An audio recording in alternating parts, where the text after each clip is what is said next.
السلام علیکم ورحمۃ اللہ وبرکاتہ۔ اس وقت میں آپ کے سامنے سورہ الرعد کی آیت نمبر 40 اور 41، 40 اور 41 کا ترجمہ لے کر حاضر ہوں، سماعت فرمائیے۔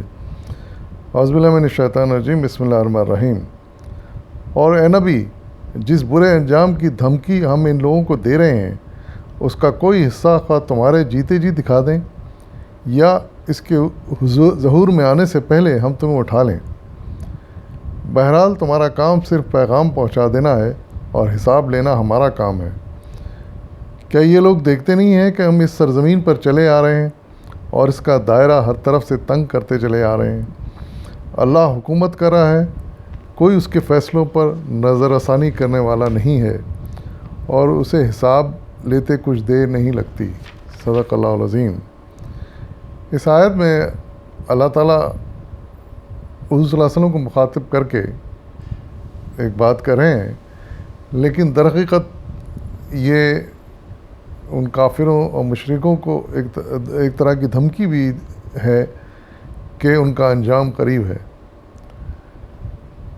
اس آیت میں اللہ تعالیٰ نے اس بات کا اشارہ کر دے دیا کہ یہ کافرین اور منکرین جو اپنی حرکتوں سے باز نہیں آ رہے ہیں اور حق بات کو مان کے نہیں دے رہے ہیں، تو ان کا انجام قریب ہے۔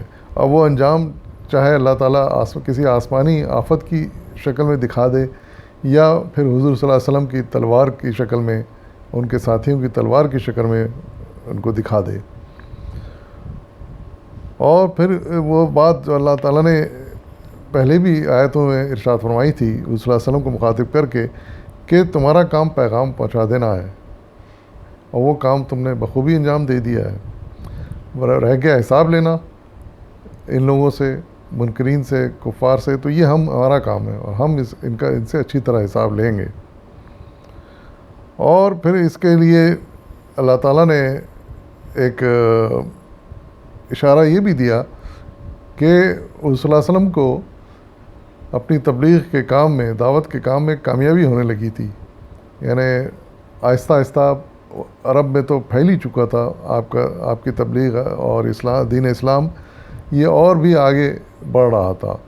تو اس کا اشارہ کرتے ہوئے ارشاد فرمایا گیا ہے کہ یہ لوگ دیکھتے نہیں ہیں کہ ہم اس سرزمین پر چلے آ رہے ہیں اور اس کا دائرہ ہر طرف سے تنگ کرتے چلے آ رہے ہیں، یعنی آہستہ آہستہ ایک کفار و مشرکین کا دائرہ تنگ ہوتا جا رہا تھا، اسلام پھیلتا جا رہا تھا اور ان کے لیے زمین تنگ ہوتی جا رہی تھی۔ اور پھر آخر وہی ہوا، آسمانی عذاب تو اللہ تعالیٰ نے ان پر نازل نہیں کیا، لیکن حضور صلی اللہ علیہ وسلم اور ان کے ساتھیوں نے ایسا انقلاب برپا کیا جس میں کئی کفار مشرکین تو مر گئے اور پھر بے شمار لوگ ایمان لے آئے اور حق کو تسلیم کر لیا۔ اور اس طرح نہ صرف یہ کہ پورے عرب میں بلکہ دنیا کے ایک بڑے حصے میں دین اسلام پھیل گیا، اللہ کے دین کا بول بالا ہو گیا۔ اور اسی لیے اللہ تعالیٰ ارشاد فرما رہے ہیں آخری بات میں کہ اللہ کی حکومت ہے ہر جگہ، اور جو فیصلہ اللہ تعالیٰ کرتے ہیں اس کو کوئی تبدیل نہیں کر سکتا۔ اور پھر یہ بھی آخر میں فرمایا گیا کہ اللہ تعالیٰ جن لوگوں سے حساب لینا چاہتا ہے اس کے لیے کوئی مشکل کام نہیں ہے، اس کے لیے بہت آسان ہے اور اس کو حساب لینے میں دیر نہیں لگتی۔ تو یہ ہر طرح سے آنے والے حالات کی پیش گوئی ہے، اور حقیقت ہے کہ اس کے بعد سے پھر حالات بھی بدل گئے اور دین اسلام سرزمین عرب پر غالب ہو گیا۔